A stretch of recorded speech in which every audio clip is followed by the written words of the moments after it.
மகுடம் படத்தோட டீசரை இந்த வீடியோவில் பிரேக் டவுன் பண்ணி பார்க்க போகிறோம். டீசரை பார்க்கும்போது ஒரு விஷயத்த நோட் பண்ணலாம், எந்த ஒரு கேரக்டரும் யாருக்கிட்டையும் பேசுகிற மாதிரி இந்த டீசரில் காட்டவே இல்லை. படத்தோட வைப்பை பார்க்கும்போது அப்படியே மார்க் ஆண்டனி படம் மாதிரியே வந்து இருக்கும். ஆனால் அந்த படத்துக்கும் இந்த படத்துக்கும் மேஜர் சேஞ்சஸ் வந்து இருக்குது. அது ஒரு சைஃபை ஃபேண்டசி மூவி.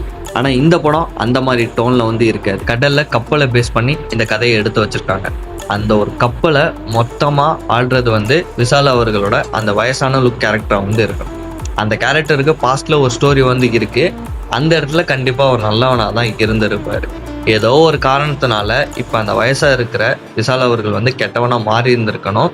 அதுக்காக தான் அந்த ஃப்ளாஷ்பேக் சீக்வன்ஸ் வச்சுருக்காங்க. இதுவுமே வந்து மார்க் ஆண்டனி மாதிரி இருக்கிறதுக்கான ஒரு டோன் தான். ஏன்னா அங்கேயுமே வந்து 2-3 விஷால் அவர்கள் கேரக்டரில் வந்திருப்பார்.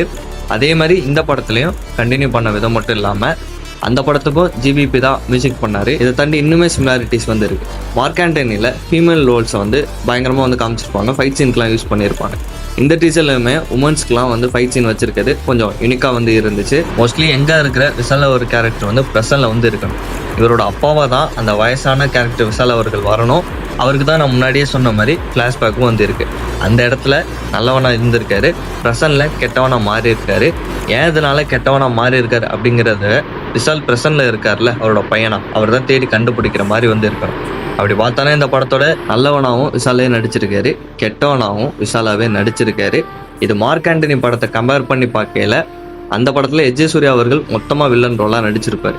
எப்படின்னா இந்த படத்தில் விஷால் அவர்கள் அந்த வயசான கெட்டவனாக இருக்கிற மாதிரியான கேரக்டர் நடிச்சிருக்காரு அப்படின்னு சொல்கிறேன்னா, டீசரோட ஆரம்பத்திலேயே ஒரு எரிஞ்சிட்டு இருக்க போனத்தில் போய் சிகரெட் வைக்கிற சீன் வந்து மோஸ்ட்லி எந்த ஒரு ஹீரோக்கும் கொடுக்க முடியாது. அப்படி ஒன்று கொடுத்தாலுமே அதுக்கான ஜட்ஜ்மெண்ட்டும் கரெக்டாக வந்து இருக்காது. சீன் வைஸாக நான் வந்து சொல்கிறேன். அப்படி இருக்கலாம் கண்டிப்பாக அவர் கெட்டவனா மட்டும்தான் காட்ட முடியும். அப்படி இருந்தான்னா ஆடியன்ஸே அக்செப்ட் பண்ணுவாங்க. என்னதான் நல்லவன் அவங்களுக்குள்ள ஒரு கெட்ட எண்ணம் இருந்தாலும் இந்த மாதிரி சீனை வச்சு காட்டும்போது ஆடியன்ஸ் ஏற்றுக்க மாட்டாங்க. பாஸ்டில் அவர் வந்து ஜாலியான கேரக்டராக இருந்திருக்கணும். ஆர்எக்ஸை வச்சு ஃபைட் சீன் எடுத்திருக்காங்க. அதை கஃபே ரேசர் மாடலில் குமிஞ்சு வந்து ஓட்டுறாரு. என்ன ரீசன் வந்து தெரியல. பட் அந்த பைக் வந்து பயங்கரமாக இருக்குது. அது மட்டும் இல்லை, ஹீரோயினா அஞ்சலி நடிச்சிருக்காங்க. வாயில் கத்தி வச்சிருக்க மாதிரி வயலண்ட்டுக்கான ஒரு சீனோட. அப்போ கண்டிப்பாக இவங்களுக்கு ஒரு ஃபைட் சீன் வந்து இருக்குது. இவங்க மோஸ்ட்லி வயசான விஷால் அவரோட பாஸ்டில் இருக்கிற பேரா வந்து இருக்கணும். ப்ரெசண்ட்டில் இருக்கிற சின்ன பையன் விஷால் அவரோட கேரக்டரோட பேர் வந்து தசரா வந்து இருக்கணும். அப்போ தான் கரெக்டான டைம்லன்னு இருக்கும். ஏன்னா ட்ரெஸ்ஸிங் சென்ஸ் லைட்டிங்கை வச்சு நம்ம கன்ஃபார்ம் பண்ணிக்க முடியும். அண்ட் முக்கியமாக மேஜராக ஒரு சீன் இந்த டீசரை பார்க்கும்போது வித்தியாசமாக தோணுச்சு. ஏதோ ஏஜென்ட்ஸ் மாதிரி வந்து இருக்கிறாங்க, லேசர் லைட்லாம் யூஸ் பண்ணுறாங்க. ஸோ இது வந்து இப்போ ப்ரெசென்ட்டில் தான் வந்து நடக்கிற மாதிரியான விஷயமா இருக்கணும். ஏன்னா பாஸ்ட்டில் நடக்கிற எல்லாமே வந்து 90s 80s நடக்கிற மாதிரி வந்து இருக்குது. அப்படி இருக்கல அங்கே இந்த அளவுக்கு டெக்னாலஜி வந்திருக்க வாய்ப்பு வந்து இல்லை. ஏதோ ஒரு ரீசனால் வயசான கேரக்டரில் இருக்க அந்த அப்பா விஷால் கேரக்டர் வந்து ஒன்று ஜெயிலுக்கு போயிருந்திருக்கணும், இல்லை தலைமறைவாயிருக்கணும். அவர் பழித்து இருக்க தான் அந்த டீசரோட முதல்ல காமிச்சாங்கல்ல, இறந்துட்டு இருந்தார்ல, அவரை தேடி வந்து கொன்று இருக்கணும். சொல்ல முடியாது.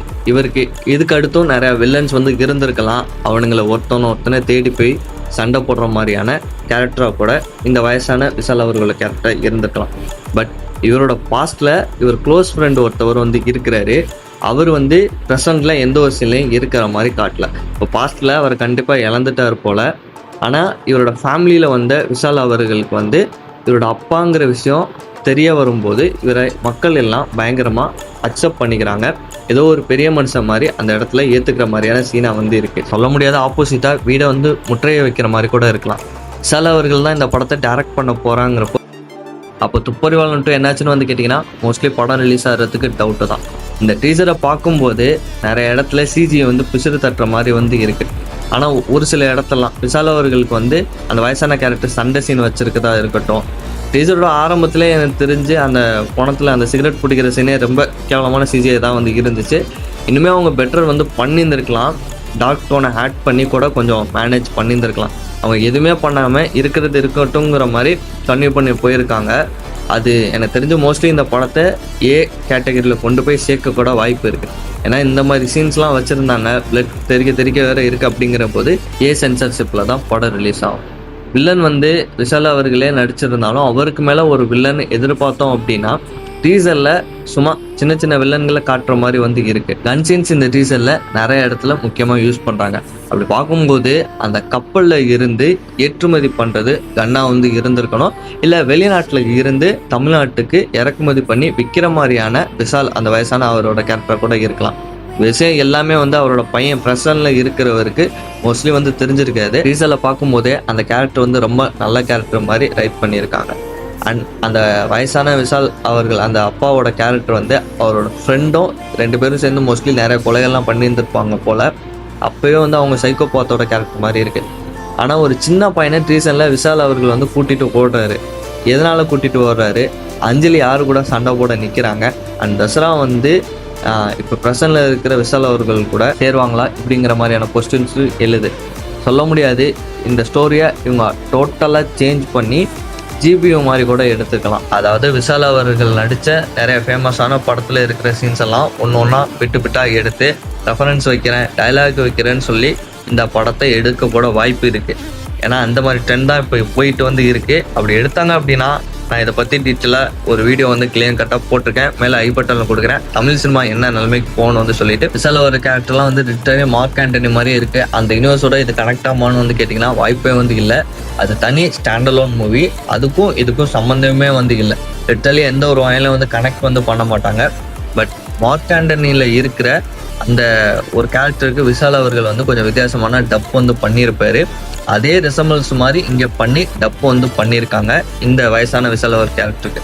ஆனால் இந்த ஒரு இடத்துல டயலாக் வந்து பேசலை, சிரிக்கிற மாதிரியான சவுண்டை வச்சு மட்டுமே எடுத்துக்கலாம். அதனால தான் டீசரோட கமெண்டில் கூட மார்க் ஆண்டனியோட வைப் மாதிரியே இருக்குன்னு சொல்லிட்டு நிறைய பேர் கமெண்ட் வந்து பண்ணியிருந்தாங்க. சப்போஸ் உங்களுக்கு இந்த டீசரை பார்க்கல ஒரு டவுட் வரலாம், நான் எப்படி அந்த வயசான கேரக்டர் தான் அந்த பாஸ்ட்ல இருக்கிற கேரக்டருக்கான கண்டினியூஷனாக இருக்கிறேன்னு வந்து சொல்லிட்டு, அந்த வயசான கேரக்டரும் டாலர் வந்து $7 போட்ட மாதிரி வந்து இருக்கு. அந்த பாஸ்ட்ல இருக்கிற கேரக்டருமே வந்து $7 போட்ட மாதிரி வந்து இருக்கு. சொல்ல முடியாது, சிவன் கடவுளோட கேரக்டரை வச்சு கூட இந்த படத்தோட கதையை வந்து எழுதியிருந்திருக்கலாம் இந்த கேரக்டருக்கு. அது என்ன மாதிரி எடுக்க போகிறாங்கன்னு வந்து சொல்லிட்டு மூவியில் பார்த்தா தான் தெரிஞ்சுக்க முடியும். சூப்பர் குட் ஃபிலிம்ஸோட 99வது படமாக இது ரிலீஸ் ஆகுது. அதாவது ஆர்பி சௌத்ரி அவர்கள் இறந்துட்டாரு. அதுக்கு முன்னாடி இந்த படத்தை கமிட் பண்ணியிருந்தாரு. ஆனால் இங்கே ஒரு ஆச்சரியமான விஷயம், சூப்பர் குட் ஃபிலிம்ஸை வந்து மோஸ்ட்லி ஃபேமிலி என்டர்டெயின்மெண்ட் படமாக தான் வந்து இருக்கும். இந்த மாதிரி ஓவர் வயலண்டிக் படமெல்லாம் அவங்க எடுக்க வந்து மாட்டாங்க. அதுவே எனக்கு தெரிஞ்சு இந்த படத்தை பார்க்கும்போது கொஞ்சம் ஷாக்கிங்காக வந்து இருந்துச்சு. எப்படி ஆர்பி சௌத்ரி அவர்கள் வந்து ஓகே சொன்னான்னு வந்து தெரியலை. இனியும் அதை தாண்டி இந்த படத்தில் ஸ்டோரி வந்து பயங்கரமாக இருந்திருக்கணும். பத்தாவதுக்கு இந்த படத்தை எழுதியவர் வந்து ஈடி படத்தோட டேரக்டர். இது எல்லாமே இன்னும் கொஞ்சம் இன்ட்ரெஸ்டிங்காக வந்து மாற்றுது. இருந்தாலும் ரொம்ப மாசாக சீனை வைக்கிறேன், படம் எரிஞ்சிட்டுக்கில்ல, ஸ்பீடு பிடிக்கிறேன் அப்படிங்கிறது வந்து யோசிச்சு கூட பார்க்க முடியல. அப்படி பார்த்தா சூப்பர் குட் ஃபிலிம்ஸோட ஃபஸ்ட்டு படம் இதுவாக தான் இருக்குன்னு நினைக்கிறேன். ட்ரெய்லர் பிரேக் டவுன் உங்களுக்கு பிடிச்சிருந்துச்சு அப்படின்னா நீங்கள் ட்ரெய்லரில் வேறு ஏதாச்சும் விஷயம் நோட் பண்ணுங்க அப்படின்னா கமெண்ட் செக்ஷனில் சொல்லுங்கள். அடுத்த ஒரு வீடியோவில் பார்க்கலாம். டாட்டா.